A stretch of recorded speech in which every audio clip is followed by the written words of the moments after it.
So my name is Martin Lavallee. I'm a biostat PhD student at Virginia Commonwealth University. And today I'm going to present a R package that I created with Lee Evans at LTS Computing called Capr. So Capr stands for Cohort Definition Application Programming in R. And what it does is it's a programmatic interface for cohort design through R. So Capr is used to aid in the development of cohort definitions by creating templates of cohorts. So it focuses on the subcomponents of the cohort definition like groups, counts, primary criteria, and you can now save those to disk and pull them back into different cohort definitions. So the idea being that you want to create a template and then iterate through a multitude of different permutations of the cohort definition. So Capr is fully compatible with the OHDSI pipeline. So the output JSON from Capr can be copied and pasted into Atlas, and you can view that. Or you can actionize it directly in R. So you can use OHDSI R to set the generation options and use database connector and SQL render to write or query the cohort you've created in Capr and get the counts on your target schema. So this means that you can, Capr allows you to work exclusively in R for OHDSI type of activities. So building the cohort, then running more downstream types of things. So like patient level prediction, patient level, population level estimation, those types of things. Capr is open source, so you can download it from the OHDSI GitHub. And given time constraints, I'm not going to get to every single feature of Capr. I'm just going to give a high-level introduction. But if you want more information, you can download the package, get all the documentation, and I have a vignette in there so you can learn more about how Capr works and how you can use it for your studies. So in this demo, I want to give a high-level introduction to Capr's syntax, how you can build a simple cohort in Capr. And then after that, show how you can build reusable templates and build a function through Capr commands, and then iterate through several permutations of the cohort definition. And then bring up this idea of reusable component parts that you can save to disk and then bring back into your different cohort designs. So start with RStudio. So the Capr starts, load the dependent packages, set your connection details so that you can access the vocabulary schema and the CDM. Also using OHDSI R, you can set your generate options so that when you build the JSON expression, you can and create the OHDSI SQL, you can run to that and immediately get counts for your cohort definition. So any cohort definition starts with looking up concepts. So Capr has helper functions that can allow you to look up different concepts. So we can start with non-standard concepts like from ICD. We can also look up keywords. So this is just looking up a keyword from the vocabulary table, pulling it to R, and then we can use either base R subsetting, or we can also use dplyr to manipulate that in order to find the concept of interest. So once we find a concept that we're interested in, this concept ID, we can get that concept and then turn that into a concept set expression. So using that concept, include descendants, so type 2 diabetes and then any of its child concepts from that will be all grouped together, and we can build a query of a condition occurrence of type 2 diabetes and we can now actionize in our cohort. So I forgot to say that for newer people in the to OHDSI, this presentation has a lot of jargon like groups and counts, and in order to better understand this, I highly encourage you to watch Chris Knoll's videos in the Eden Academy that really explains these building blocks and kind of the basis of how Capr is designed with groups, counts, and queries. So after we develop a query, we can build a primary criteria that deploys this condition occurrence of type 2 diabetes, and then within a basic observation window and limit to all person events in the timeline. And then from here, we're going to stop here and just build this cohort definition. You can still continue and build inclusion rules, add a cohort exit, cohort era, and so on. But for this demonstration, I'm just going to show how to build this cohort definition, this simple primary criteria. And then from there, we can compile the cohort definition and get the CIRCE JSON that you see down here in the console. We can copy and paste that into Atlas. This is some of the human legible text of what the cohort is from. So that's all coming from CIRCE R. And this is the OHDSI SQL that has already been parameterized with the generate options. So you could use the SQL and send that through database to connector to get your counts. So this is how you would build a cohort in Capr. But for a one-off cohort like this, I would suggest you use Atlas, which is a good tool for like visualizing and building the cohort. For these one-off things that you can just build a cohort and you can see it. But where Capr really comes in handy is assisting in this cohort design. So we have an example. I have an example here of a metformin cohort. We're looking at drug exposures of metformin for people with type 2 diabetes, age less than 40, and then are not taking metformin for type 1 diabetes. Now, say in our study, we want to look at not just metformin, but a variety of different drug exposures. Say glyburide, tolzamide, if I pronounce that correctly, or different types of anti-diabetic medications. We want to build all these cohorts. So this becomes a little bit more awkward in a graphical user interface like Atlas, but in Capr, we can do this programmatically and build a basic set of inclusion rules here, and then iterate through several permutations of the primary of a drug exposure of these different anti-diabetic medications. So we'll do that here in Capr. So back here, let's build out the inclusion rules. So let's start with an attribute of age less than 40. So this is a type of demographic criteria that we put in a group. So in order to enter the cohort, the person must have they must comply with the age less than 40 based off the index event. And then we have type 2 diabetes. So we can create a query of the condition occurrence of type 2 diabetes. And then within the frame of the timeline, we can count the number of type 2 diabetes. So at least one instance of type 2 diabetes occurring within this timeline of all days before and 1 day before the index event that we're going to iterate across the different medications. Turn that into a group. So that's our second inclusion rule. And then our third inclusion rule is the type 1 diabetes. So we can create a condition occurrence with all descendants of type 1 diabetes here. Set up the timeline. So now we're going to count exactly 0 instances of type 1 diabetes within all days before and 0 days after the initial index event. So that if they have any instance of type 1 diabetes, they're excluded from the cohort now. So we wrap this within our group. And then now we create our inclusion rules. So this is our template inclusion rules that we now want to use this and use this for a multitude of different cohorts that now we're gonna iterate across this vector of different type 2 diabetes medications. So what Capr allows us to do is once we've built this template component, now we can create a function to build all of the subsequent component or cohorts that come from that base template. So in here, I'm just building a R function within the script to make these type 2 diabetes cohorts.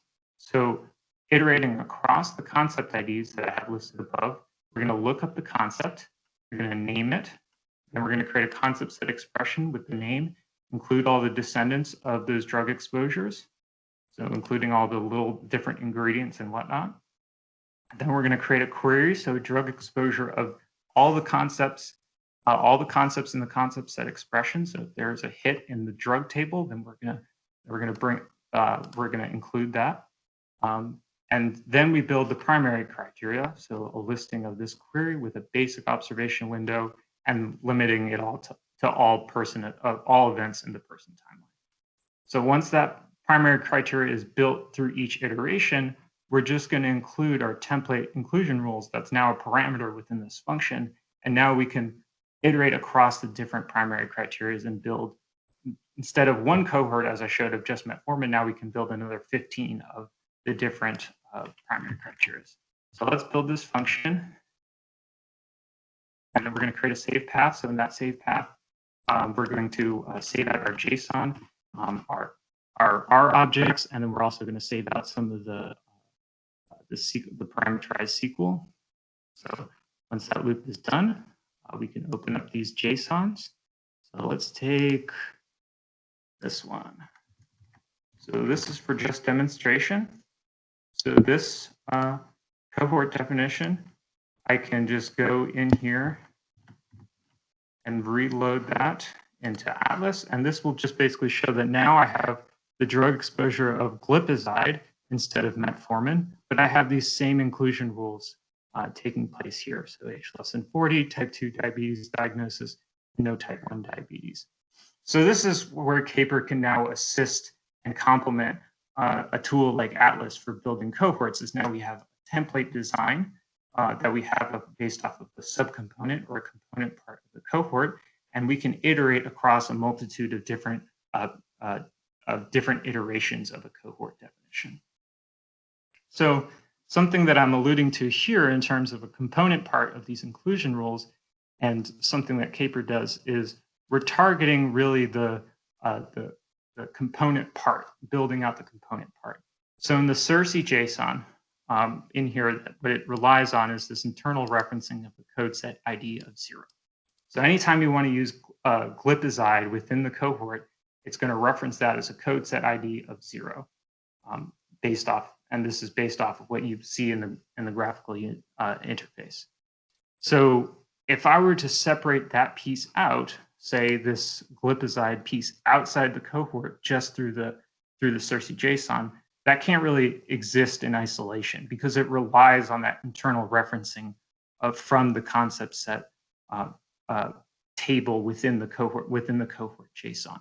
So what Capr allows you to do is build these sub pieces like groups, counts, queries, primary criteria, whatever you need, and you can write them out to disk because it relies on a different indicator for it to exist in isolation. So give an example. So here I wrote a no inpatient hospitalization inclusion rule. I wrote this out to disk prior to this demonstration. So I'm just going to load this up. That's in my component library. So I just have a library of this component. I bring that into my R. And then in here, I can show you that this is a new inclusion rule that I want to add into my list. So it's a group, no inpatient hospitalization prior to 365 days. It has all the following criteria of exactly 0 occurrences of this visit occurrence and this code set ID. So this is where the difference occurs here. I have a global unifier for this for this concept that's now attached within the concept set expressions in the component class object. So this allows me to write this component part to disk and save it for use across a multitude of different cohorts, because no inpatient hospitalization is not unique to a diabetes cohort. It could be used in a COVID cohort or a bronchitis cohort or several other different cohorts. So these are the concept set expressions that I have underneath that are linked with this GUID code set ID. I can also show you the structural print in R. So this is a bit verbose, but this is kind of what the object looks like. So if people familiar with R notice that this is in S4 syntax. And then now, once I have this new inclusion rule, I can update my inclusion rule component or template that I created before and add this 4th inclusion rule. So let's create another save path. Now I'm going to iterate across the same function that I created above and save out the JSON, the R object, and the ID SQL. And this is now going to save out the cohorts with this added piece of the 4th inclusion rule. So let's take a random piece here. Let's take this one. So for demonstration again, I'm going to pull this back into Atlas. And we see now here, this one has a different drug exposure within this family of different anti-diabetic medications. And now we've added this no inpatient hospitalization in prior 365 days to the cohort definition. And we've done the same thing for the remaining 15 cohorts that all describe this drug exposure of anti-diabetic medications. So I'll stop there for in terms of the presentation for right now. So this is just a preview of what one can do using Capr in order to complement your cohort design activities and build out your cohort definitions. So you can go to the OHDSI GitHub and download the package, and please give any feedback or post any issues that you see as you work with the Capr package, and I'll leave it open for questions. Thank you.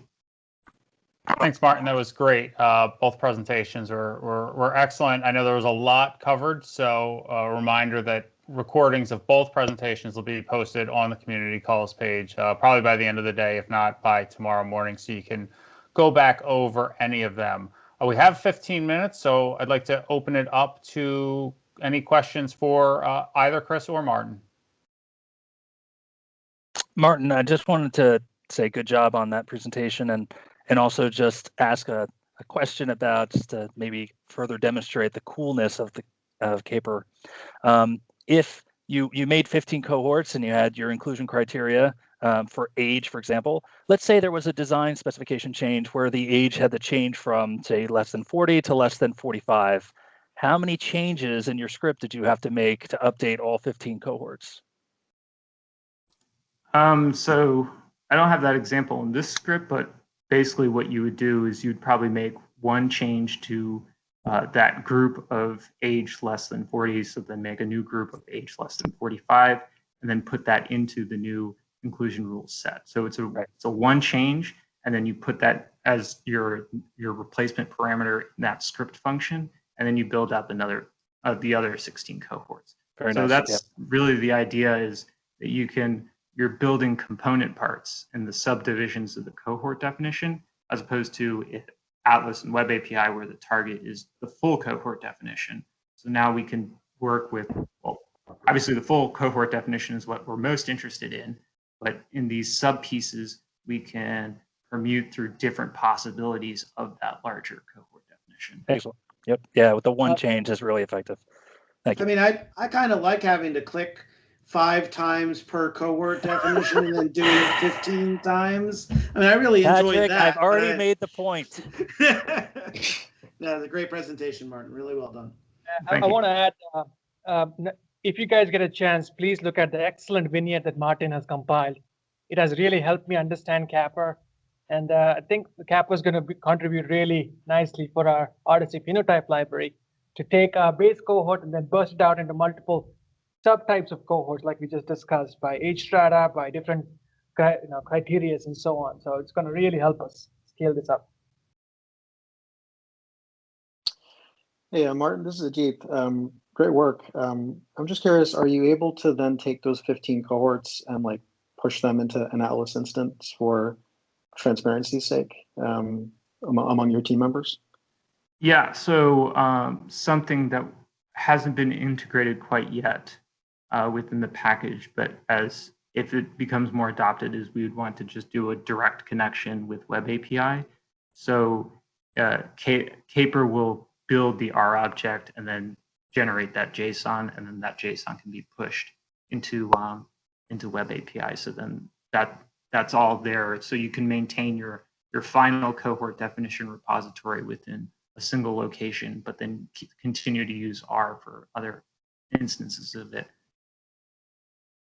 Another feature that I've added is for each cohort definition JSON you create, it also echoes the R code that is used to generate that JSON. So it will print out in a text document every single line of code that you need to generate that JSON. So then you can save that, or you could transfer that to other people. There's much more detail within that, but I think I'll save that for another time. Sounds good. Thank you. I have a question for Chris. So this is Willow. Chris, you mentioned we can have a tabular format of cohort pathway. So I'm just wondering if that tabular can be exported to a Excel file or something. Yeah, it exports to CSV. I think for like a later enhancement, it would be better if it exported all the results across all the data sources at once. But for now, you open up the result and you're viewing it, and then each table has an export button, so you can export the CSV directly from the UI. Thank you.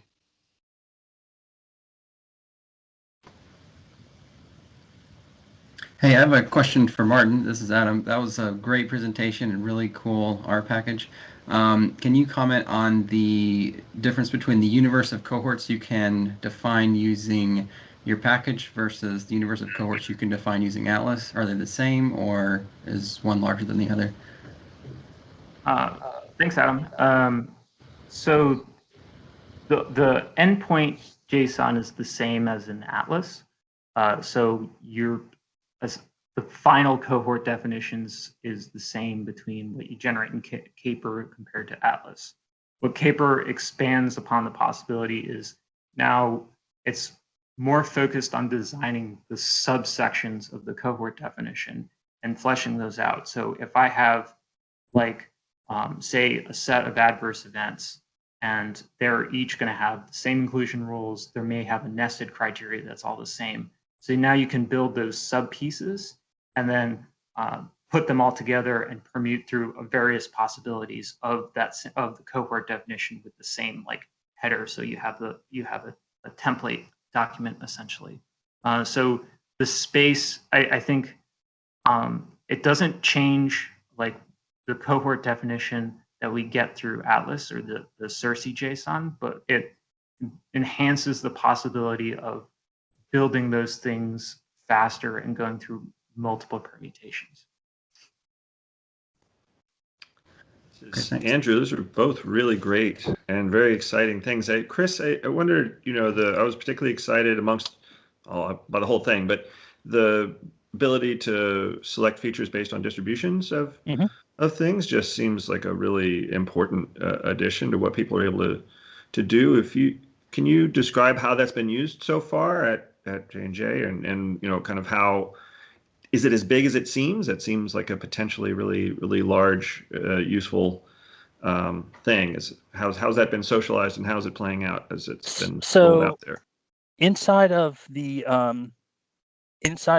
current characterization framework, we leverage a lot that comes from the OHDSI feature extraction package, and certain features do produce distribution statistics, like the visit count thing, where Atlas kind of goes the extra mile there is that you can use the same constructs that Martin just showed with the criteria to define specifically which records you want to use in the distribution, as opposed to, I think there's some presets in the feature extraction package, saying outpatient visits versus inpatient visits and things like that, and what you count.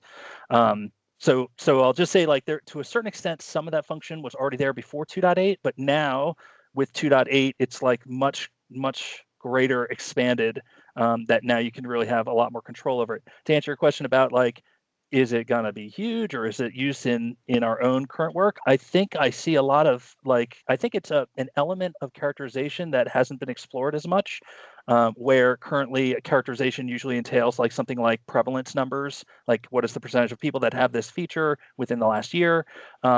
With this, it could be duration of exposure could be a distribution, or duration of visits, like I showed in the example. I think it has a lot of potential to give further characterization qualities of our characterization analysis. But the proof is in the pudding as far as if people in the community find that useful. But it did seem to be a natural extension of what we already were doing with prevalence criteria. Now we have distribution criteria. But that whole element did open up a lot of doors. As you saw in the cohort definition, now we can count distinct start dates, for example, in my inclusion rules. That function, that underlying function that we used in the distribution criteria, played as well in being able to create inclusion rules based on distinct counts. So a little bit of a roundabout answer. I hope it becomes popular. I hope people find a use for it. But to tell you the truth, it was something that we saw in feature extraction. We wanted to make it available in Atlas, and that's where that requirement came from. But now it comes down to someone like Patrick may answer, or any of the other study designers in our community would answer. Does it sound useful to you, Andrew? Very, very much so. That's why I was asking about it. Yeah. So thanks. That's a great answer. Let it rip. So a few more minutes if anyone else has any questions for Chris or Martin. Martin, I'll just comment. I'm really excited about the work you're doing, because one of the pain points that we've had as it relates to scaling up our studies is that, if we think about an estimation study or a prediction study where you have one T and one O or one comparator group, then Atlas is great. But the moment that the moment that you're thinking, you know what, I've got a principled idea of a design, I just would like to apply it at scale. That's where a lot of the pain points come in. Mark's leading our work on the next iteration of Legend type 2 diabetes, and we're looking at this long list of diabetes treatments and effectively creating a large permutation of different configurations of the cohorts. And I think what you've laid out really serves as a useful model for those types of exercises. And the more that we start getting into large scale studies where we're trying to compare multiple exposures and multiple outcomes, I think the more rich and valuable what you and Lee have put together is really gonna pay dividends for us. So I just want to commend you for this hard work. I think it's gonna really be tremendous. Oh, thank you. Appreciate that. Just comment very briefly. In addition to that, Patrick, what it made me think of was an extension, because as the fantastic Legend work has showed, going across the exposure and outcome space and at scale has been a real feature. This being able to segment populations and going across that population space and asking questions about in whom treatments are effective or where risk is greatest is going to be greatly facilitated by being able to segment and expand in the ways that Capr has demonstrated. That's where my mind went initially, but it seems very exciting.